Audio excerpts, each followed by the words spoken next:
সিলমান ফাতাকা ওয়াফু আম্মান যালামাকা ওয়া আহসিন ইলা মান আসা ইলাইক। যারা তোমার সাথে সম্পর্ক বিচ্ছিন্ন করে তুমি তাদেরকে মাফ করে দাও। ওয়াফু আম্মান যালামাকা, যারা তোমার উপর জুলুম করে তুমি তাদেরকে মাফ করে দাও। ওয়া আহসিন ইলা মান আসা ইলাইক, যারা তোমার সাথে মন্দ ব্যবহার করে তুমি তার সাথে দুনিয়া থেকে চলে গেছেন, এই দুনিয়াতে আর আসবেন না।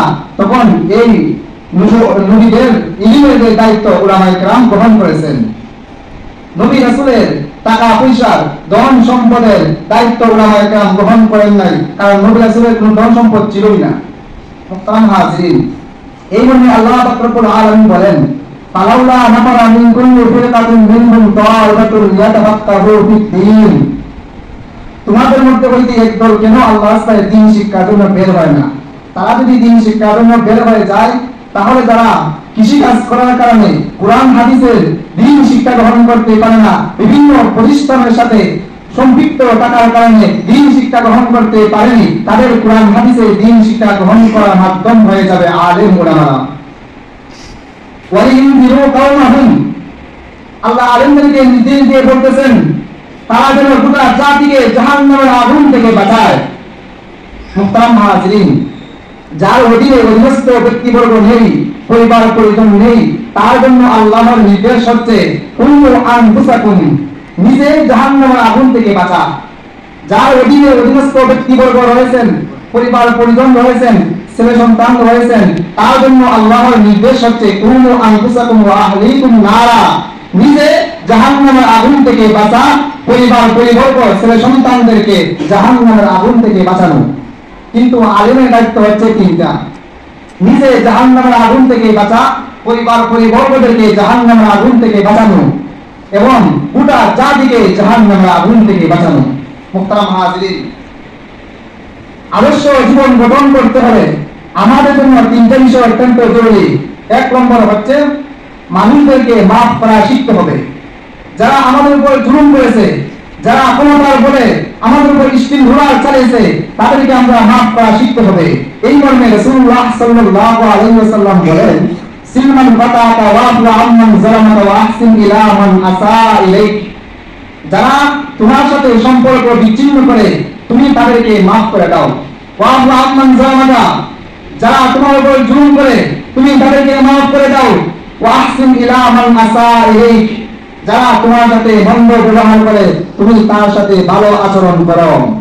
মুহতারাম হাজিরিন, ওয়াফু আম্মান যালামাকা এই হাদিসের ব্যাখ্যায় মুফাসসিরিনে কেরাম বহু তাফসীর করেছেন।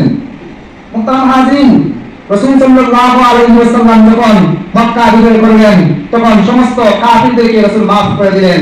কারণ কাফিররা রাসূল সাল্লাল্লাহু আলাইহি ওয়াসাল্লামকে বহু কষ্ট দিয়েছে। কষ্টের কারণে মক্কা ছেড়ে মদিনা যেতে হয়েছে, একমাত্র কষ্টের কারণে। তবু রাসূল মক্কা বিজয় করার পর তাদের উপর জুলুম করেন নাই, তাদের ঘর বাড়ি ভেঙে দেন নাই, তাদের দোকানপাট লুটপাট করেন নাই, ভেঙে দেন নাই। আজকে রাসূলের ওই শিক্ষা থেকে আমরা শিক্ষা অর্জন করতে হবে। মানুষের ঘর বাড়ি ভেঙে দেওয়া রাসূলের আদর্শ নয়। মুহতারাম হাজিরিন, দ্বিতীয় যে বিষয় হচ্ছে আমাদের জন্য লক্ষণীয় ইনসাফ। আজকে আমরা ইনসাফ করতে হবে, আমাদের থেকে মানুষ ইনসাফ শিখবে।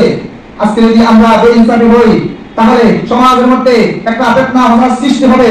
মুহতারাম হাজিরিন, ইনসাফ শিখলে রবের বদলা বাস দিয়ে বিতিন তৈরি করবে না। ইনসাফ শিখলে মানুষরা, যেই সব সরকারি অফিসাররা, যেই সব মন্ত্রী মিনিস্টাররা, তারা বলেন 400 টাকা বালিশ 13,400 টাকা দিয়ে কিনতে হবে না। মুহতারাম হাজিরিন, ইনসাফ কিভাবে শিখবো? ইনসাফ কার মাধ্যমে শিখবো?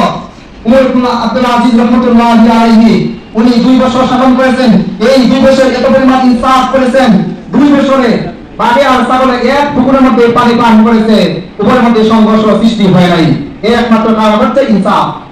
আজকে বাংলাদেশ একটা গরিব রাষ্ট্রে পরিণত হওয়ার একমাত্র কারণ হলো বাংলাদেশের মধ্যে ইনসাফ নাই। মুহতারাম হাজিরিন, বাংলাদেশের মধ্যে দুর্নীতি যদি বন্ধ হয়ে যায়, বাংলাদেশ জাপানের মতো উন্নত রাষ্ট্রে পরিণত হয়ে যাবে। আপনারা জাপান ইতিহাস পড়েছেন, জাপান তেমন ধনী দেশ ছিল না।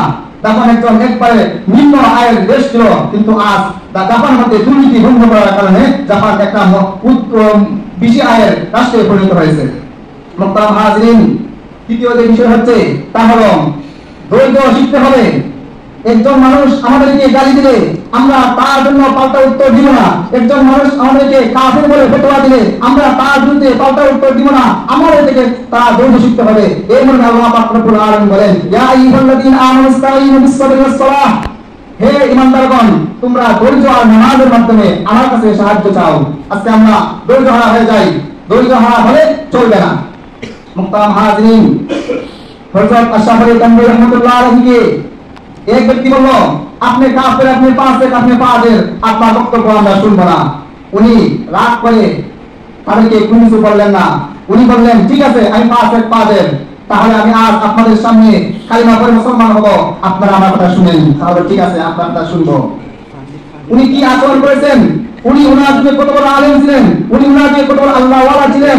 আজকে আমরা ওই ইতিহাস পড়ে গেছি, আজকে আমরা আকাবিদের কিতাবগুলো পড়ি না। আজকে আমরা আকাবিদের কিতাবগুলো পড়লে অবশ্যই তাদের আচরণ আমরা শিখতাম। মুহতারাম হাজিরিন, আল্লাহ পাক রব্বুল আলামিন আমাদের প্রত্যেককে এর উপর আমল করার তৌফিক দান করেন। ওয়া আলহামদুলিল্লাহি রাব্বিল আলামিন।